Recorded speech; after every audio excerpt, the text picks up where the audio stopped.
Muriel Margaret Macaulay was 84 years old the first time she saw a man turned inside out by a sea monster. That's the opening line from David Sodergren's horror novel, The Haar.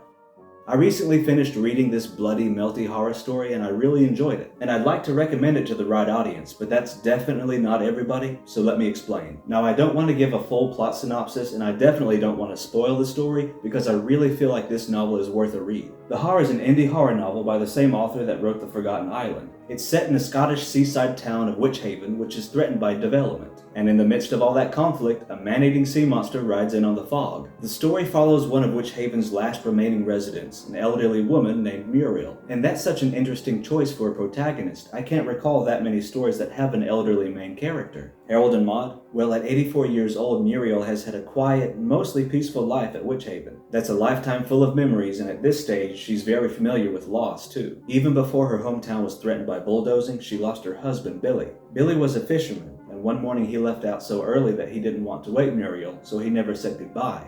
That was the morning he disappeared, and she's never let that go. That lack of closure still haunts Muriel, and it becomes a motivating factor in her character. Muriel is also incredibly tenacious. She's one of the last remaining residents of Witchaven that are trying to resist the bulldozing. And you know, at first, readers could be forgiven if they read that name and thought of Muriel Bagg from Courage the Cowardly Dog. She's another sweet old Scottish lady who's dealt with otherworldly creatures. But this character is developed very well. Her age comes with a lot of memories, and they're all woven naturally into the scenery, so we get to see how this character is tied to the land. In one flashback, we're treated to Billy's proposal, with candles glowing in a little grotto that they call Rory's Cave. We also look back at a horrible disaster at sea, where a ship wrecks and Billy and Muriel have to haul bodies ashore. So early on we establish that the sea is a dangerous place and Muriel would prefer the safety and comfort of Witchaven. But now at the start of the story, the whole town is going to be demolished to make room for a new golf course. And Muriel has to stand by and watch as her community is destroyed. As the book puts it, memories carted off like bodies from a crime scene. So before we even meet the sea monster, we're given a compelling conflict. The golf course is coming in courtesy of the Grant organization, led by your classic selfish billionaire, Patrick Grant. And there's a dose of absurdity in the villain's plot. An American corporation wants to demolish a town and build a golf course in Scotland, the birthplace of the sport. Golf is a fine sport, but the world probably has enough golf courses already,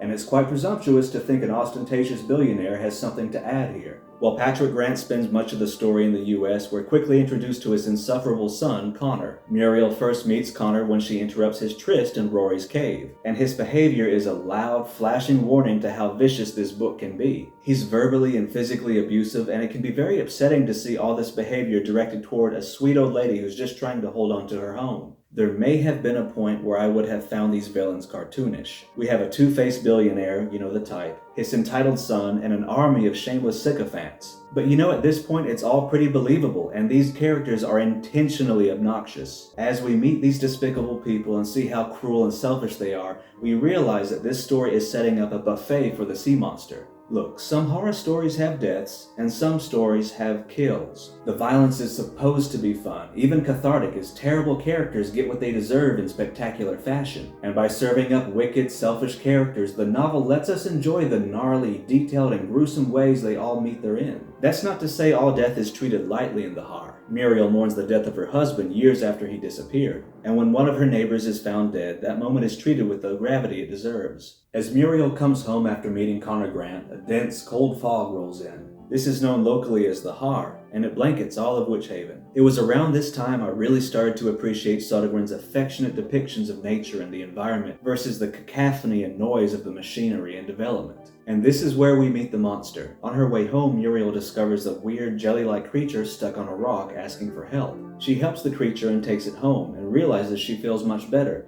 not just from the aches and pains of Connor's attack, but the aches and pains of aging as well. She feels years younger, and as Muriel drifts off to sleep, she thinks she can hear her husband's voice. Muriel keeps the creature in her bathtub and names it Avalon, after the musician Frankie Avalon, whom she remembered seeing in old movies. And Avalon is hungry. In one scene it pricks her skin to drink her blood. When she realizes that's what it needs, she takes a razor to give it more, but it intervenes. And that's another point where readers might have trouble with this story. We get several depictions of self-harm as Muriel tries to feed the creature, and some of them can be very disturbing. But why is Muriel so desperate to feed Avalon? While a sea creature can heal her aches and pains, it can also do much more than that. And we see what this creature is capable of when a young man enters Muriel's home. The man is one of several goons hired by the Grant organization to run off the residents of Witch Haven, and they're willing to resort to murder. The young man searches Muriel's home hoping to kill her, but Avalon finds him first, and it eats him alive. Avalon devours prey, much like the Blob, able to burn and dissolve whatever it comes into contact with. And it doesn't just ooze over its victims, it wraps burning tendrils around them, or slips into a convenient orifice to melt them from the inside out.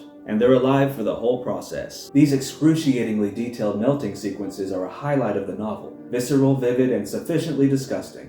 But anyway, when Avalon tastes somebody's blood, or eats their entire body, it also absorbs their memories, and so Avalon can appear to Muriel as her husband Billy. At first she's awestruck, and it's like having her husband back again. But the creature can't sustain that form for very long, so it deteriorates with this horrible melting sequence. So Muriel tries to sustain the creature with her own blood, but she realizes that it will need larger quantities of food to thrive. And so she reasons that if that young man was out to murder her and her neighbors, his life to feed Avalon was a fair trade. And that's the start of an interesting change in Muriel's character. She gradually accepts the deaths of her antagonists if it means that Avalon is able to sustain his appearance as Billy.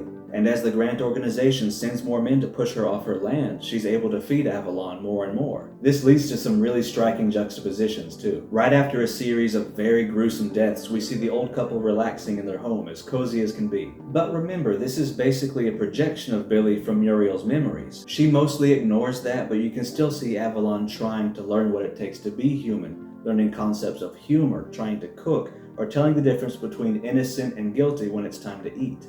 For the most part, when Avalon masquerades as Billy, we're allowed to see that character as Billy, as Muriel sees him. But when it's time to feed, here comes Avalon again. Under that illusion, there's still a very hungry, very dangerous sea creature. It's a bit like Starman, the John Carpenter film from the 80s. Muriel starts referring to the sea monster as Billy when it's in costume, and Avalon eventually stops correcting her. At one decidedly romantic moment, we're prompted to question if all this is real or not, but Avalon replies, "Doesn't matter." And that's one question I had hanging over my head for most of my reading, just bracing for this illusion to shatter. And watching all these horrible people get melted away is really entertaining. But between the devouring scenes and Muriel having to draw her own blood to feed Avalon, I kept wondering if she couldn't just throw the thing a steak here and there. But I guess once you've tasted it, there's no substitute for free-range rude. So early on in the novel, we learn that Muriel has a grandson named Jack. He doesn't call or visit very often, and she misses him. But it's not until the story is nearly over that he bothers to check in, and then we finally get some touching scenes between him and his family. It works as it is, but as I was reading Jack's scenes towards the end, I wish that we had spent more time with him leading up to that. But I do understand the point of leaving that out. Jack is largely absent from Muriel's life, so he's also largely absent from the story. And the Haar is a very brisk read. Cutting to another perspective here and there would be interesting, but it would slow down the action, and Jack's character does not warrant those speed bumps. He's in the story for a reason, of course. The whole book is a reminder to check in on our loved ones. Even though Sodergren delights in the blood and guts, he does not deny the story a heart and soul. If the Haar were ever adapted into a movie, it would be well served with practical effects and gallons of blood. It would also warrant an all-timer of a kill count episode. But do those graphic moments fit this story into the extreme horror genre? While it's very gory and very explicit, I don't think it tips the needle into the red zone. There's indiscriminate violence and even a pretty salty seduction scene, and this book would definitely turn off some readers. So is it right for you? For your litmus test, if you are comfortable reading Clive Barker, you shouldn't have too much trouble getting through the Haar. Besides, this author uses another pen name when he's writing extreme horror, Carl John Lee. If he chose not to publish the Haar under that pen name, he was likely pulling his punches. When he was growing up, Sodergren's grandmother lived above a video rental store, so he had wide access to all kinds of horror movies. I would guess he watched a few Melter movies back then, as the Haar genuinely feels like one of these over-the-top 80s gore fests. That inspiration is absolutely oozing all over this book. After the story's over, Sodergren devotes a few pages for some background. He looks back on his time with his own grandmother, Connie. He makes it clear that Muriel is not directly based off his own grandmother, but maybe some of her memories went into the character somewhere. And we get to read those memories for ourselves, as Sodergren has included Connie Jameson's memoir at the back of the book. It's a fascinating palate cleanser, and it's also a compelling look at life in pre- and post-war Scotland. I'm grateful for the memoir's inclusion, and it's worth pointing out that Sodergren dedicated this book to his grandmother, saying, "You would not have liked this book at all." So, if you're interested in a misty Scottish horror tale set by the sea, and you have a tolerance for gore, I recommend The Haar to you. It's a heartwarming, stomach-churning love story. Think Starman meets the Blob. This book came around to me from word of mouth, and I've definitely heard of David Sodergren before, but it wasn't until I got a copy in my hand that I realized that this was a self-published novel, and that's fine. If it means that this book is out here now and not stuck grinding its way through the publishing process, great. Under all that guts and gore is a compelling story with a unique and endearing main character. And it comes with striking cover art by Trevor Henderson, the same artist who created Siren Head. This is the first Sodergren novel I've read, and I would not be opposed to reading others in the future. Anyway, I hope you'll grab a copy too if you're interested. I'll be back soon with something else that grossed me out a long time ago, so stay tuned. Bye for now.